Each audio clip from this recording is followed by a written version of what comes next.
Imagine this. You have decided to start learning more about yourself. So you go to one of these human design chart reading kind of websites, you insert your birthplace, you insert your birth time, and you have even asked your mother what was the exact minute when you were born, because you have heard that in human design it is super important to know the specific minute of your birth time, because it kind of impacts who you are, and it kind of gives you like more precise information if you know the exact timing. So let's imagine you have all this information. You have inserted this into one of those online free calculators, which are actually good ones. I will also link some of those below. And now you have the result. So basically, usually you will have some kind of text telling you that you are like a manifestor, maybe emotional manifestor 2-4 like me. And then you have this image that is called your Bodygraph. And on this image, you can see like, okay, there are like some kind of shapes, some triangles, some squares. There's like some kind of human silhouette that might be the only thing that is familiar for you, this human shape. And inside this human shape, you have the 9 different energy centers, the chakras, the different random shapes. Then there are like many, many numbers, 64 numbers total.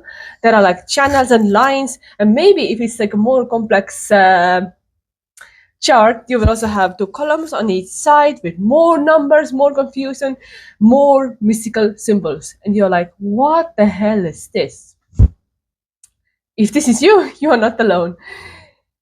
Honestly, when I had my first human design experience, which was like 3.5 years ago, I was with a group of friends, and we just went onto this site because one of us, a projector, a guide, she wanted to share this knowledge about human design. So we all inserted our dates and times on the website, and then she just introduced this concept to us. I was looking at the picture, I was like, okay, whatever. It's like, yeah, looks like a human, but not really. And I was just listening to her, and I didn't really understand very much. And now that I've been going deep into this human design Bodygraph, oh my God, it has so much information. It has so much useful stuff inside. So that's why in this video, I would like to demystify the Bodygraph a little bit, make it a little bit more familiar for you. Because if something is strange and very unfamiliar, as humans, it's natural for us to be maybe just a tiny bit afraid. If you don't want to admit that you are afraid of that thing, you just push it away, because it seems too much effort to make sense of this. But honestly, making sense of your Bodygraph, your human design, it is really worth this effort. But first, what is it even about? What is this Bodygraph all about?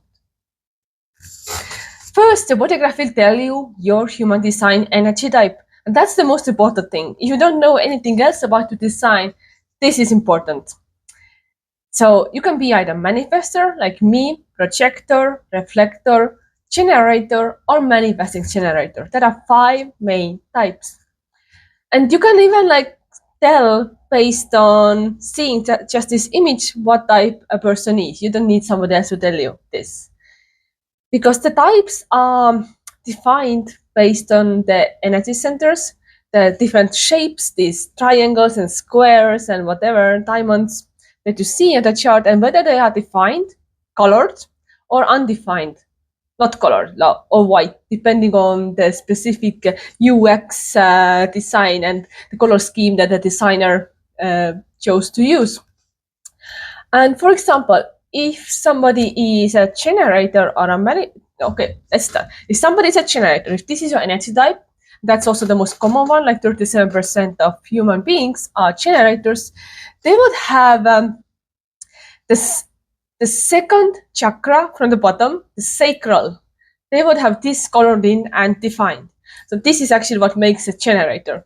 It doesn't matter whatever else is happening, but this chakra colored in, okay, that's a generator. They have the sacral energy, they have the consistent energy, and they can kind of like operate from that kind of energy. Other type that can have the second chakra colored in is manifesting generator. But this is like a generator on steroids, basically. So this is like this hyperactivated version of generator. So for a manifesting generator, another thing that has to happen is that they have the throat chakra also defined. So the throat is very, very active, and there's some kind of connection between the throat and some other motor center, like the root or the sacral or the emotional center, because the throat is actually motorized for the manifesting generator. So the sacral defined, throat defined, plus the throat motorized. So the throat is connected to some other chakra through a full channel. And this actually gives the manifesting generator a lot of power to do many, many, many things in the world. Because manifesting generators or many genis, 33% of population, they are like the multi-passionate multitaskers who always like doing things very fast and also going in very many directions at the same time.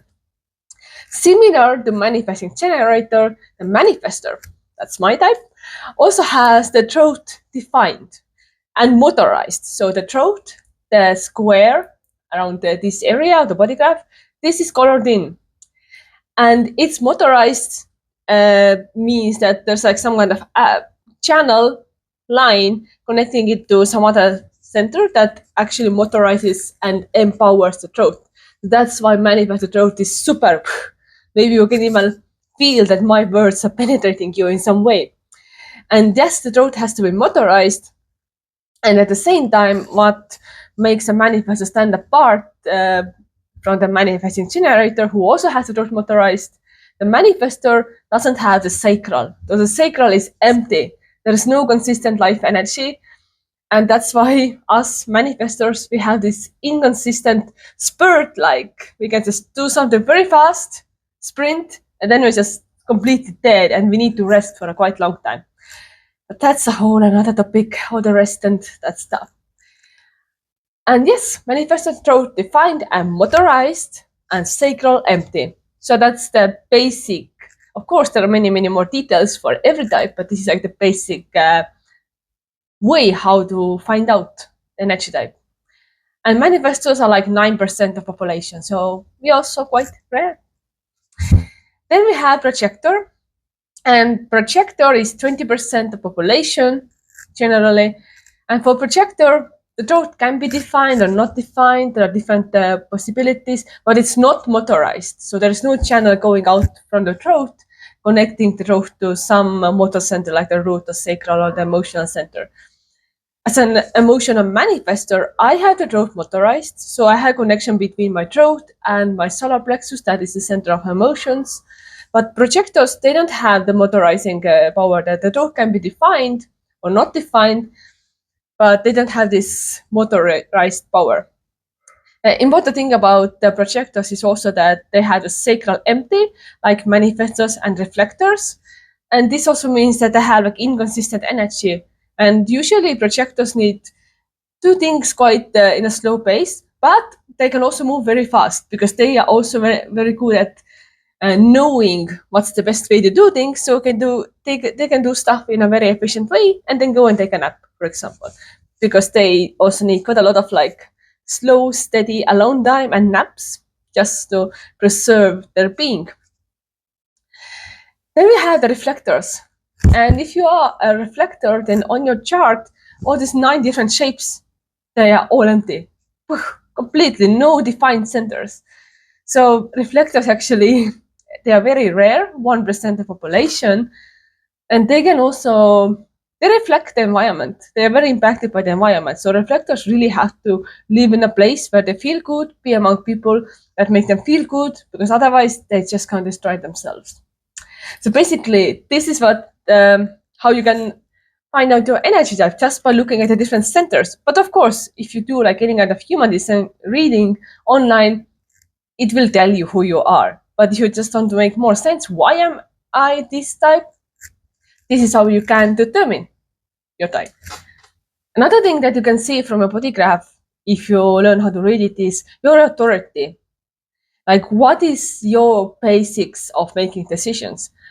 For me, I'm an emotional authority, so I have connection between my throat and my emotional solar plexus center. So if you have that connection, you are immediately emotional. For somebody who is a generator or manifesting generator, they could also be sacral authority. So they make decisions based on like, does it feel good, or no. So they're like basing the decisions on the gut feeling. There could also be the splenic authority. So you have the spleen center defined, the chakra defined. You might be splenic authority if you are not emotional, for example. I have both the spleen and solar plexus emotions defined, but I am not splenic. I am immediately emotional. But if you have the spleen defined and you don't have the emotional solar plexus center defined, you might as well be splenic. That's like one option. And you could also have mental authority. You have the ashana, this area defined.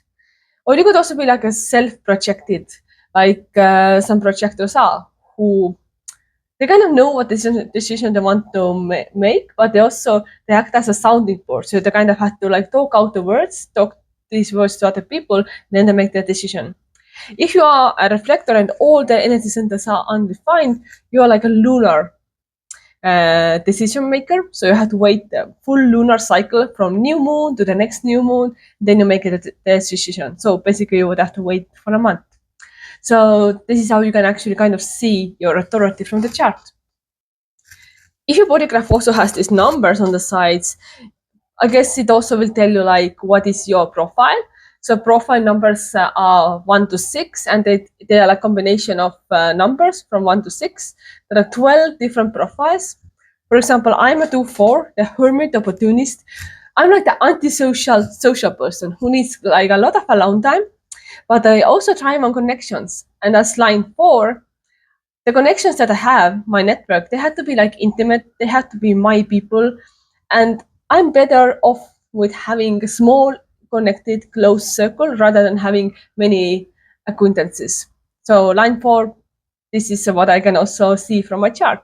So these numbers are usually like also maybe written out for you that this is a profile, and there are many different cool profiles like 1-3 and 6-2 and 2-4 and 3-6, and this is like something that makes you different from other people. And you can see also these numbers if you had the 2 columns on your next to your body graph. The ones that you have at the top, there's like one bigger number, like for example for me 63, and then you have point and 2, 63.2, and this 2, this is where this profile number comes from. So if you're wondering where these numbers come from, they come the 2 columns, then like the top number and the second number after the first number. The second number, this is kind of like where it comes from. Yeah. Sorry, that was a little bit complicated and confusing.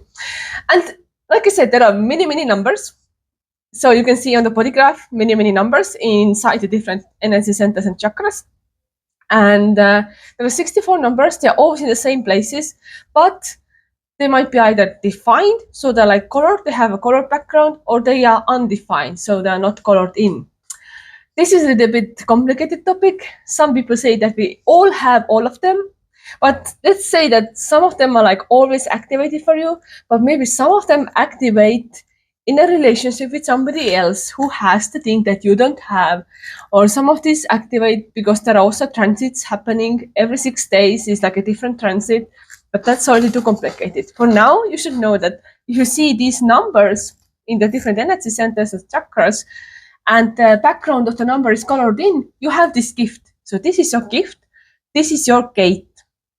And usually these numbers are also included in the 2 columns next to your body graph, if you had that kind of image, or if you have a little bit more complicated image where you have this wheel with lots of colors and stuff, you would also have the numbers at the outer part of the wheel.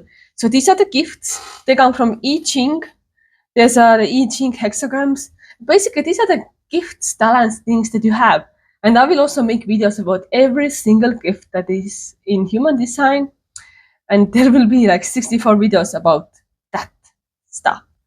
So it's very exciting to know what kind of gifts you have, because every gift, yes, it's a gift, but it can also bring you some struggles and challenges. If you know what struggles can come with it, you will be so much better off. And in my videos, I will also teach you how to maximize and optimize every single gift that you have. So this is going to be something super kick-ass. And in addition to these gifts and gates, all the lines that you have in your body graph, lines between the different numbers, these are the channels. You can have 0 if you're a reflector, or 2 to 6 of these channels. So these are like also some connections in your body graph that give a little bit more flavor and nuances to your chart. For example, I have the 2644 channel, and this is known as the natural salesperson, the natural entrepreneur. I never consider myself as somebody who's good at sales, but looking at my body graph, it turns out that I actually might be. If I'm selling something that I really believe in, that I'm really valuing myself, I'm passionate about it, then this channel will actually support me. So maybe I don't consider myself as a good salesperson because I've been trying to sell things that I'm not fully into. I'm usually not doing many things that I'm not fully into, but maybe I'm like 66% into something and then I try to sell, but some subconscious level of me doesn't believe in it. Never know. It's something that I want to play with a little bit to see if this 2644 channel that I have really makes me a natural salesperson. So when you start looking at a body graph, where do you start? Of course, knowing your type, manifestor, generator, projector, manifesting generator, or reflector, and knowing your authority, how you make decisions, emotional, mental, splenic, self-projected, lunar, and knowing your profile, the numbers like 2, 4 for me, this is already like 80% of the body graph. And this is like the high level information which can really change your life if you start following your design, your unique blueprint. Because your body graph, that's the user manual of you. Of course, if you look at this image, you're like, what do you mean user manual? It's just one image. But if you know the meaning behind all these different little symbols on this image, oh my God, a whole new world will unlock for you. And you can also, once you know your type, you know how you make decisions, your authority, you know your profile, you can start looking at the centers, the 9 different shapes, the energy centers, chakras, because these are actually, they are important. And if something is undefined, like empty, there's no color in there, this means that you're very open to other people's perspectives. So for example, if your spleen is empty, so this is connected to instinct and fear, then the fear that you feel might not even be yours. You are taking in other people's misconceptions and fears, and you're amplifying them, but actually you don't have a reason to be afraid because you're taking in somebody else's fear instead. For me, I had the head, like, I mean the ashana empty, so I'm very open-minded. This means that my mind is very flexible, I'm open to different perspectives, and I don't have like a fixed opinion. So that can be like a superpower, being open-minded and flexible. But this also means that I could be like impacted by other people's ideas. Somebody who has this part defined has a more fixed opinion. They know very strongly, okay, this is how it is, that's my truth, and it's never going to be changing. This can be limiting in some ways because they are like more closed-minded, and they're like in their own box, and you can't really change their mind because they just will fight against it. But these are also people who know very strongly what is their truth. So you can kind of like rely on them in some ways. So looking at your defined and undefined centers and what their meaning is can give you kind of a lot of information about you as well. And as a bonus, at some point, you might also start looking at the different numbers, the gates, the gifts, the specific nuances, flavors, and details. But that's already like, next level information. So for now, just get your body graph done if you're interested in human design. Notice your type, your authority, your profile, and start using the information that you get. There's already like a lot of information available, and I will be putting something up here as well very soon. So start living this and see if and how your life changes thanks to this. I will see you in my next human design video. And if this kind of content resonates with you, hit the like, hit subscribe, and maybe also share this video with somebody who is also confused by looking at their messy, messy body graphs. See you soon!